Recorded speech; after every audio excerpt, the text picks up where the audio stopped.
La grâce de Jésus le Christ, notre Seigneur, l'amour de Dieu le Père et la communion de l'Esprit Saint soient toujours avec vous. Bien-aimés dans le Christ, en ce 5e dimanche du temps ordinaire, la liturgie de la parole nous convie à méditer sur des vocations spéciales qui peuvent nous inspirer, nous aussi, dans la découverte de notre vocation personnelle. Comme Isaïe, Paul, Pierre, Jacques et Jean, nous pouvons être ou devenir des personnes qui répondent avec empressement à des appels clairs de Dieu dans nos vies. Bien-aimés dans le Christ, dans la part de l'Évangile, Pierre va faire confiance à la parole de Jésus. Et donc c'est Dieu qui nous appelle, il a besoin de notre réponse, de notre confiance, de notre attachement à lui. La parole de Jésus percute Pierre dans la part de l'Évangile et elle le met en condition de pécher à nouveau. Jésus lui dit, avance au large. Pierre avance au-delà de ses sécurités, de ses habitudes, de ses certitudes. Il dit, Maître, sur ton ordre, je vais bien jeter le filet.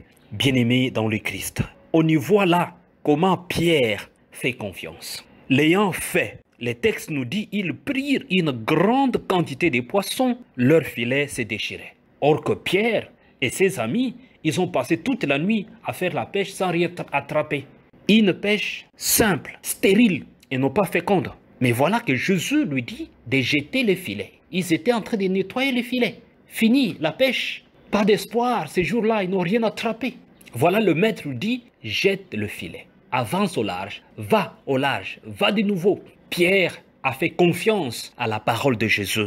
Elle a nourri leur relation. Cette parole l'appelle à créer du neuf, à honorer ses capacités humaines. Bien, chers frères et sœurs, la parole de Jésus nous est donnée. Elle veut que notre vie avec lui soit d'une grande fécondité, qu'elle ait un impact sur les autres. Nous pouvons ainsi mettre nos talents au service des autres. Bien, chers frères et sœurs, combien de fois nous sommes si disponibles pour que notre présence soit une grande fécondité pour la vie des autres, que notre présence soit une grande fécondité pour notre société, soit une grande fécondité pour des gens qui nous entourent.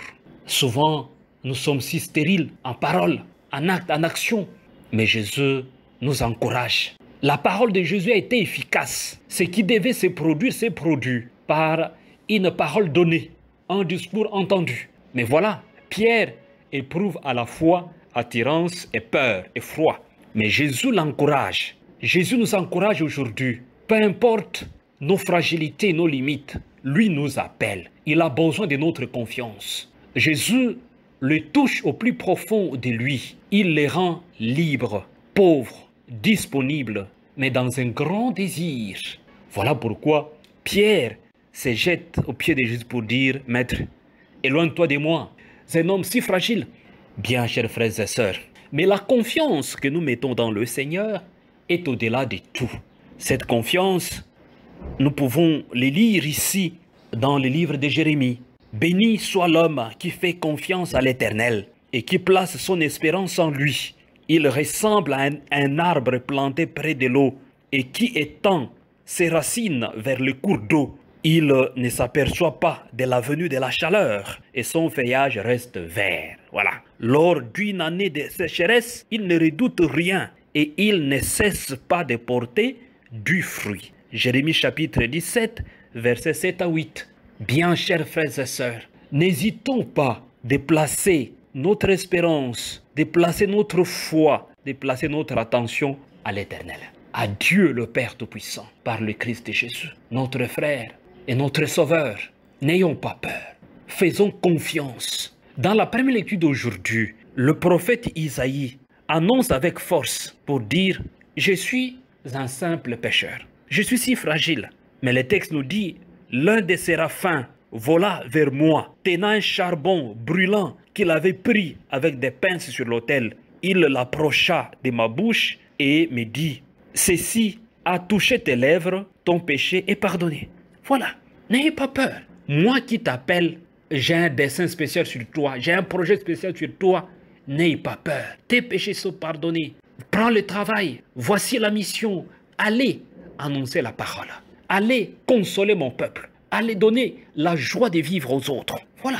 Dans la deuxième lecture d'aujourd'hui, nous pouvons bien comprendre cette vocation de Paul. Paul dit vivre pour lui, c'est le Christ. Le Christ ressuscité m'a donné la grâce spéciale de parler de lui. Et ce Christ ressuscité, à travers son corps, dans l'Eucharistie, vient toucher nos lèvres. C'est plus que tous les charbons de l'univers. Il vient toucher nos lèvres. Il vient nous sauver. Il vient nous donner une mission spéciale et il nous accompagne.